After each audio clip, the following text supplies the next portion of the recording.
ஹாய்ங்க, இன்றைக்கி நம்ம வந்து சிக்கன் ரெசிபி தான் பார்க்குறோம். இதுக்கு நான் வந்துட்டு சிக்கனை வாஷ் பண்ணி என்னென்ன மசாலா ஐட்டம்ஸ் போட்டு மேரினேட் பண்ணி வச்சுருக்கேன்னு சொல்கிறேன். சீரகத்தூள், பெப்பர் பவுடர், இது கூடவே பார்த்திங்கன்னா மிளகாய்த்தூள் வந்து வீட்டில் அரைச்சது, மல்லித்தூள் வந்துட்டு 1 ஸ்பூன் போட்டிருக்கேன். இது கூடவே இஞ்சி பூண்டு பேஸ்ட் வந்துட்டு 2 ஸ்பூன் ஆட் பண்ணியிருக்கேன். தயிர் வந்துட்டு 2 ஸ்பூன் ஆட் பண்ணியிருக்கேன். இப்போ கொஞ்சம் மஞ்சத்தூள் போட்டுக்கலாம். உப்பு வந்துட்டு தேவைக்கேற்ற அளவு போட்டு மிக்ஸ் பண்ணிக்கலாம். இப்போ இதை நல்லா மிக்ஸ் பண்ணி ஒரு 1/2 அன் ஹவர் வந்துட்டு மேரினேட் பண்ணி எடுத்து வச்சுக்கலாம்.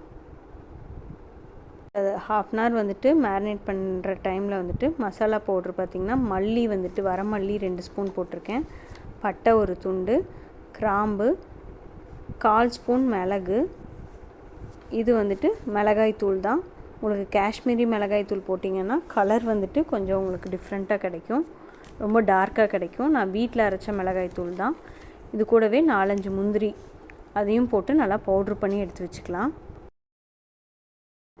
இப்போ பேனில் வந்துட்டு ஒரு 3 ஸ்பூன் எண்ணெய் விட்டு கொஞ்சமாக சோம்பு பொரிஞ்சதுக்கப்புறம் ஒரு 100 கிராம் சின்ன வெங்காயத்தை வந்துட்டு நான் மிக்சியில் கொஞ்சம் கொரப்பாக அரைச்சி எடுத்து வச்சுருக்கேன்.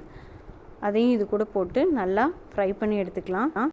இது நல்லா வதங்கினதுக்கப்புறம் தக்காளி வந்துட்டு ஒரு தக்காளியை வந்துட்டு நான் மிக்சியில் வந்துட்டு அதே மாதிரி கிரைண்ட் பண்ணி எடுத்திருக்கேன். ரொம்பவுமே வந்துட்டு பொடி பொடியாக கட் பண்ணி போட்டாலும் போடலாம், இல்லைன்னா நீங்கள் இந்த மாதிரி மிக்சியில் போட்டு அரைச்சி இது கூட ஆட் பண்ணிக்கலாம். இப்போ தக்காளி வெங்காயம் நல்லா வதங்கினதுக்கப்புறம் நம்ம மேரினேட் பண்ணி வச்சுருக்கோம் இல்லைங்களா சிக்கன், அதை வந்து இது கூட ஆட் பண்ணிக்கலாம். ஆட் பண்ணி அந்த வெங்காயமும் தக்காளியும் இந்த சிக்கன் கூட மிக்ஸ் ஆகிற அளவுக்கு நல்லா மிக்ஸ் பண்ணி விட்டுக்கோங்க.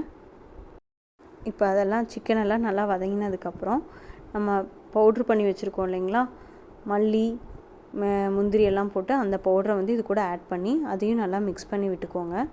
மிக்ஸ் பண்ணி விட்டுட்டு சிக்கன் வேகிற அளவுக்கு தண்ணி விட்டு சிக்கனை வேக வச்சுக்கலாம். நல்லா சிக்கன் வெந்துருச்சு. இந்த ரெசிபி வந்துட்டு டிஃபன் ஐட்டம்ஸ்க்கும் சரி ரைஸ்க்கும் நல்லா டேஸ்ட்டாக இருக்கும். ட்ரை பண்ணி